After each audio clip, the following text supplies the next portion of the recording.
TEGUCIGALPA, Xiomara Castro was sworn in as Honduras' first woman president on Thursday, with United States Vice President Kamala Harris in attendance, as her government faces tests over a sharply divided Congress, rising debt and relations with China.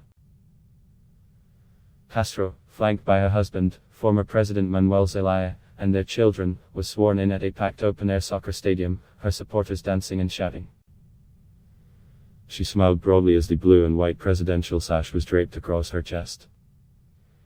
"The economic catastrophe that I am inheriting is unparalleled in the history of our country," a somber Castro said in her inaugural address, denouncing a seven-fold jump in debt under her two conservative predecessors. She said it was practically impossible to make current debt payments without a restructuring. The country's total debt stands at $15.5 billion, a nearly 60% of gross domestic product, an economic problem Castro frequently highlighted on the campaign trail ahead of her landslide election win in November.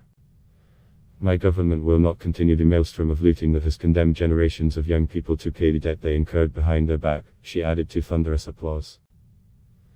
She also vowed to give more than 1 million poor Hondurans free electricity, with bigger consumers subsidizing the cost.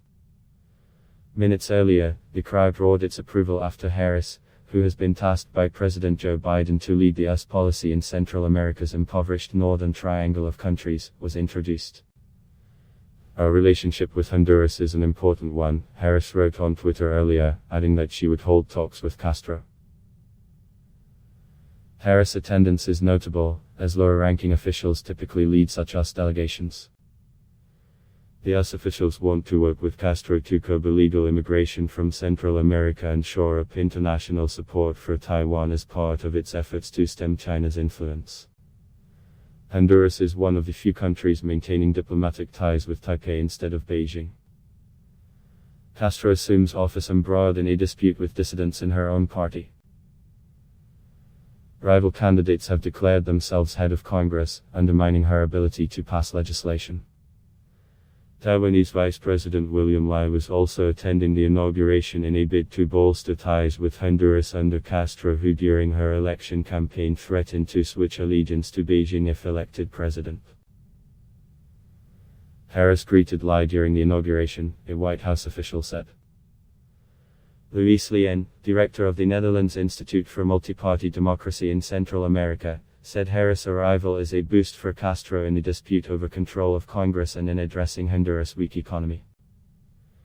The U.S. government acknowledges Beijing's position that Taiwan is part of its territory, though it does not endorse this stance. The United States does not have formal diplomatic ties with Taiwan. Harris has been tasked with addressing the root causes of Central America migration, but her trip comes as Biden's popularity at home has waned and his immigration strategy stalled. During her meeting with Castro, Harris will discuss economic opportunity, the fight against corruption and managing migration, U.S. officials said. "We do very much want and intend to do what we can to support this new president," said one administration official. Castro, who describes herself as a democratic socialist, has vowed to tackle corruption, poverty and violence, chronic problems that have helped fuel waves of US-bound migrants, and on Thursday appointed several key cabinet members. But her legislative program has been jeopardized by renegade politicians from her leftist Liberal Party, who over the weekend allied with the conservative opposition National Party to vote for one of its members to head Congress. That has created a rival legislature and breached a pact that Liberal had made with its main electoral ally, the Salvador Party founded by her first vice president, to appoint one of the latter's members to lead Congress. Castro and the rest of her party have recognized a Salvador lawmaker as Congress' legitimate leader. Castro's inauguration ends the 8-year rule of the conservative National Party's Juan Orlando Hernandez, who has been accused in the US courts of corruption and links to drug traffickers, allegations he has repeatedly denied. Adblock Test Why?